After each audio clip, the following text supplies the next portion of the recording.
Right. So this one is, well, it's bizarre. It's really unsettling. We're going to deep dive into the story of Luigi Mangione. Seems like at first glance, a regular guy, computer science degree, family. But he went from this painful back surgery to, well, to a very public and strange standoff with the entire healthcare system. Yeah, it really is fascinating how fast his life just unraveled. I mean, botched back surgery, then the mounting medical bills, denials from the insurance company, and of course the chronic pain just wouldn't quit. Yeah. And, he became more and more isolated, and his online activity, well, took a dark turn. Cryptic warnings, right? Yeah. And that sense of, I don't know, desperation. Yeah. And then poof, gone, vanished. Right. Yeah. For a while, at least. Yeah. There were, I think, some reports of him, like, at these remote cabins and gun ranges. Right. What was he up to? Well, that purpose, it became tragically clear when UnitedHealthcare CEO Brian Thompson was assassinated. Yeah. And the scene. Not your typical crime scene. It was, I don't know, almost staged, like a performance, a macabre one, but definitely designed to send a message. So there's a lot to unpack. You've got this bullet casing, and it's etched with delay, deny. There's Monopoly money all over, a toy gun, and a Pokémon card. Yeah. Breloom, number 286. I mean, what? Right. It's a lot to process. Yeah, and that's where things get interesting. The number 286, not random at all.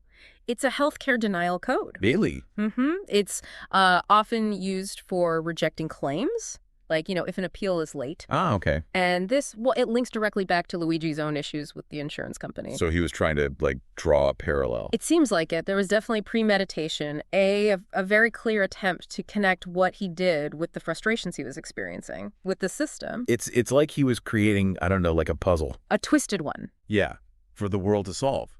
Using, like, these symbols and codes to expose, well, what he saw as the injustices of the healthcare system. Yeah. And, I mean, his online presence, especially on X, adds to this. Right. Yeah. Absolutely. His X profile became this mixture of medical imagery, X-rays, and pictures of that Pokemon Breloom. Right.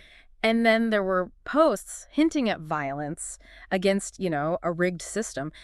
The anger, the despair, you can almost see it building in these posts. And, well, the internet did what the internet does. Amateur sleuths on Reddit, they went, I guess you could say, a little crazy, connecting all these dots between his posts and, well, the clues at the crime scene. Yeah. Fueled all sorts of speculation about his motives, his training, Yeah. What his mental state was like. I think the detail about his training, that's what's really striking. Some witnesses placed him at those isolated cabins and at gun ranges, remember? Right. Raises questions. What was he doing during those missing months? Was he, practicing, honing skills? Was he trying to find, I don't know, other people who felt like him? Or was he just trying to escape everything? Yeah. Good question. It makes you think about how much he planned this, right? Yeah. And how committed he was to doing this. And then there's his manifesto, which, well, that's a whole other thing. Anger at the system. Mentions of MK-Ultra. Anxiety about societal decay. It's strange. Yeah, and don't forget, it also talks about, like, economic inequality and that gap between the wealthy and, well, everyone else. So it seems like maybe it wasn't all about revenge. Oh, interesting. His motivations might have been more about a critique of, society, how things work. A broader critique. Yeah, it wasn't just about healthcare. It was about a system failing people on a lot of levels. And then there's that number again. The 280. He's caught 286 miles away at a McDonald's of all places. Right. And he had made exactly 286 posts on X.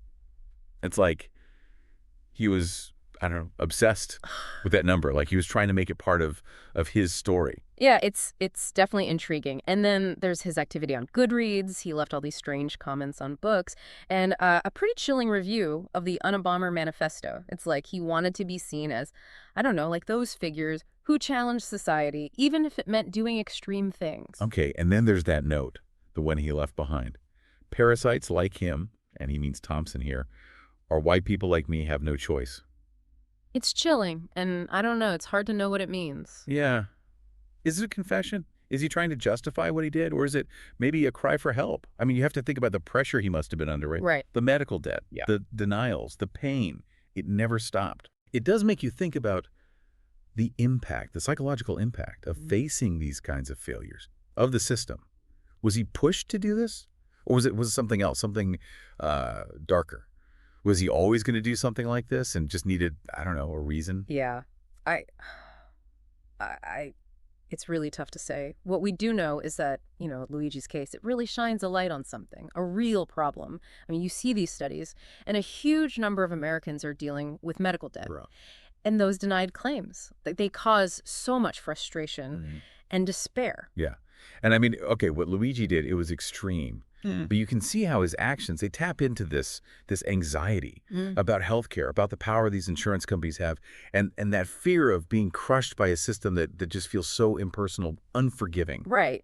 And it's not just that. The symbols he used, the delay, deny, the monopoly money, even that Breloom card, it's theatrical. Like, he wanted to take his own struggle and turn it into, I don't know, a commentary. Performance. Yeah, to expose, the absurdity, the cruelty that he saw in the system. But we can understand his frustration. Yeah.